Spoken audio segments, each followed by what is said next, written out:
Welcome back to the channel, guys. This is part 2 of Novak Djokovic versus Roger Federer in the Wimbledon 2019 finals. This is the full match play review part 2. Djokovic is serving. Djokovic is down 2-3. Federer's got 3 games. Let's get into it.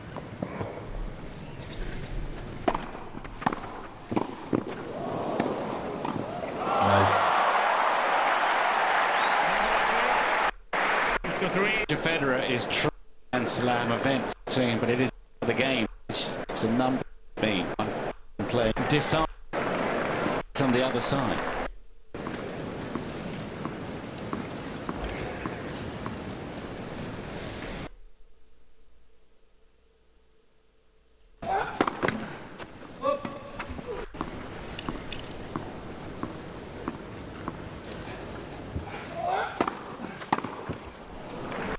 Look at that. Just look at what you can replicate for yourself. Maybe you can't hit the ball as hard as him, but I promise you, you can replicate getting the placement that you get here where you hit a slice or out wide serve. It bounces, it crosses the service box, it crosses the sideline within the service box, and you can consistently get your opponents to return in the alley or even farther outside of the alley. So that's something that you have to be able to pull the trigger on whenever you want to. So if you don't have that as something you can just go to, there's something off in your training in terms of being able to structure points. So just notice how effective this was. And look, Federer actually did a good job returning. He actually pushed off and went diagonal forward to cut the court, which is the right thing you should do on out wide serves, because there's a lot of angle. So the more time you give the ball in the air, the farther it's going to go away from you, which is another reason why that type of serve is really effective. But to counter that, when you move, you have to cut the court more aggressively. Okay, so that's what Federer is demonstrating right here. So yeah, and look, I mean, he did the right thing. He missed the return because it was a good serve and it made it hard for him. But yeah, I mean, Federer did the right thing with his positioning, and if you're Federer's coach there, it's yeah, I mean, that happens. He hit a good serve and he did the right thing. Yeah, he just missed it, but that's all right. That happens. 15 love. Hopefully Novak serving with new balls. Going to speed up the serve a little bit, especially on that second serve. Yeah, that's also a factor, right? The new balls.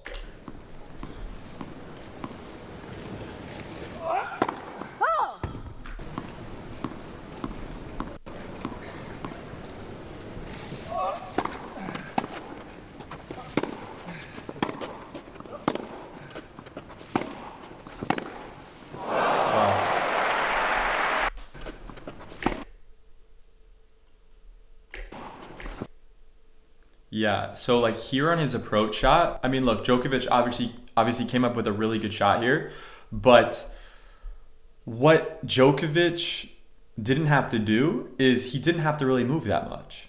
So placement wise, Roger Federer hit a good shot, but at that level, at the world class, at the finals of a Grand Slam level, that is below what he should be doing, right? It's not that good of an approach actually, because you can't give the person who has the best backhand of all time a stationary backhand passing shot. At least make him play it on the run, right? Especially if you're coming into net, you got to be doing some type of damage. Giving him a neutral movement shot, right, where he doesn't have to move that defensively or anything, you're just putting yourself at a disadvantage. So yeah, he just didn't execute the approach shot effective enough. He should have done more damage with it.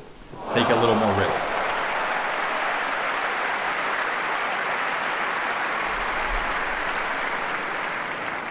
You see, when Federer got this short ball, Djokovic almost moved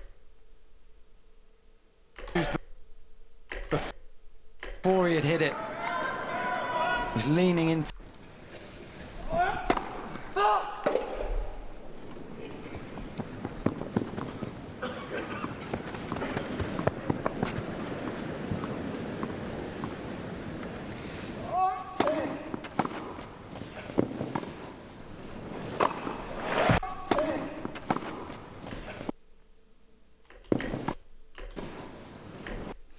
Yeah, so yeah, I mean, he knew he didn't execute that lob that well. The main thing here, like that you can apply for yourself is, okay, let's say you're in Djokovic's situation, right? Okay, you hit your serve, he hits like a okay, I mean, it's a deep ball for sure, but like Djokovic is there in time and he wants to go for a lob, especially against this guy right here with like a one-hander. But regardless, even if they have a two-hander, when you're sending up the lob, against a righty, especially like in this situation, you want to really prioritize, like at all costs, just at least get it to his backhand side. So even if he has to do something, he has to hit either a backhand volley or like the shot like this over his shoulder, right? Like backhand overhead type thing. So with that, that has to be like the priority, as well as like the overall height, right? Just to make it more difficult. But on overheads, especially at this level, the best mistake on lobs is missing it long. So like this would be like, I would say the second best mistake, which is like, this is missing it too short technically, which is giving him an overhead, which you're basically giving up the point there unless they miss the overhead. But yeah, so the lesson there is just prioritize getting it more to his backhand. So even if you mess up the lob, at least they have to put it away with a backhand volley or a backhand overhead, right? Or they have to do an insane amount of footwork to really earn that point by running around it and hitting a normal overhead. So it's just adding more friction for them to win the point. Make it more difficult for them to win, basically. I like it. With a chip and charge.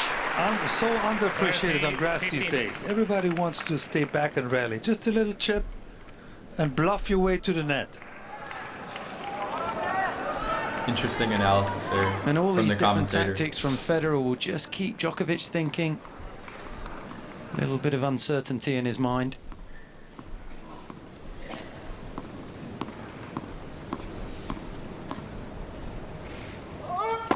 Red for service.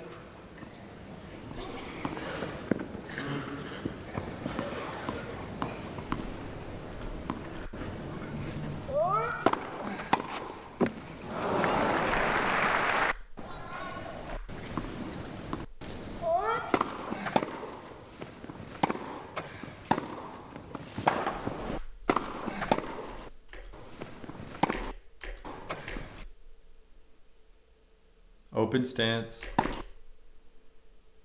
Look how still his torso is there. He keeps his body so still. That's why his contact point's so clean.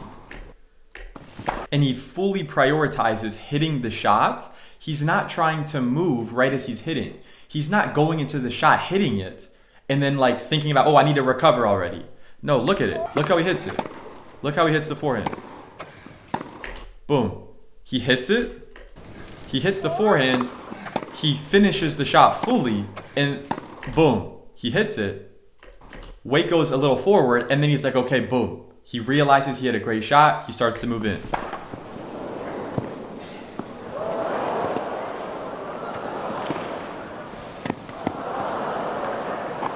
Yeah. Game all. First. 4 games all. First set. Won his 4th Wimbledon last year as the world number 21. And he returns as the top seed, world number 1, 4 all.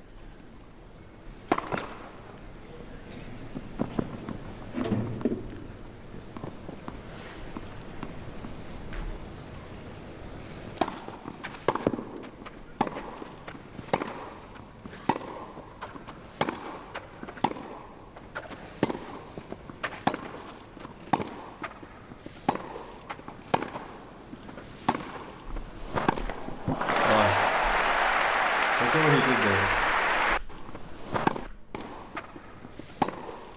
So it's a pretty good ball down the line. Djokovic gives him a little shorter ball, so his first move is staying tight to the baseline, moving directly laterally. Then he's realizing as it's about to bounce, it's going shorter, so he doesn't really have that much time to take too many steps. So he takes a step, and let's look at his next step. It's going to be more forward, diagonal, going into the shot, moving in a line, cutting the court more diagonally, right? Like in a line towards the net there, right? Like this type of line. right? He actually took the step a little more lateral than I thought, but his body weight was transferring more diagonal. Yeah. Totally. Foot kept moving.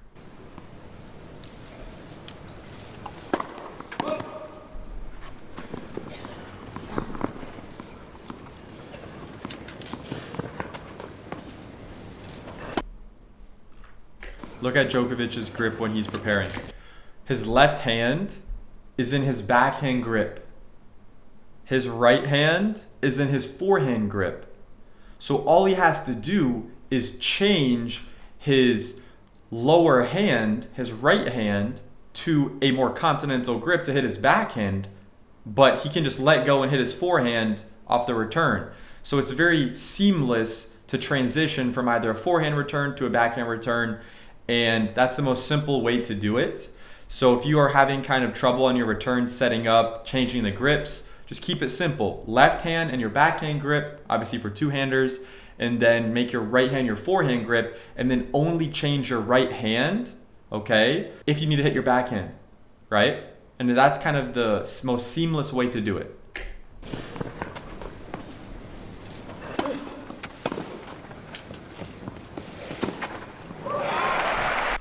Look what Federer did there. This is very high level strategy stuff here. So look, he got the short ball. Most players are going to be like, okay, let me just hit it to the other side. That's like basic stuff. Like, okay, this guy's over here, Djokovic is on this side, let's hit it to the other side. But at this level, what did we talk about in another video? We talked about the anticipation factor of someone when you gave someone a short ball at a higher level, because look, Federer can execute the approach shot incredibly, right? He gave him a sitter. This ball is like, might as well have hand fed it to him, right? He can do whatever he wants on this shot. So the only chance Djokovic has is to guess early and commit to a side. Because if he doesn't commit, it doesn't matter if he realizes where Federer is going, he's going to be too slow to even get there, right? Because the execution will be really high. So then Djokovic did a good job and he started guessing. And he just guessed wrong. He guessed to this side. So Federer, okay, his job is to wait as long as possible, and we're going to watch it again so you can see it in real time, because this stuff happens at a very, like, this is like milliseconds right here, right? But his job is to wait as long as possible till Djokovic commits to a side. Then place the ball to the other side, right? So that's like the 3D chess that he can do there. So let's go back and look at the timing of Federer here. He's waiting, wait. You see how he waited a little longer. Djokovic started taking a step or two, and then Federer went. Like, that's textbook strategy, and you can actually apply that for your own game too. All right, that's it for this part of the video. In the next one, we're gonna start with the tiebreaker, and then we're gonna continue from there, guys. All right, hope you enjoyed. Drop a comment, like, subscribe to the channel, send this to one of your friends, and I hope you have an amazing rest of your day. I'll see you in the next one.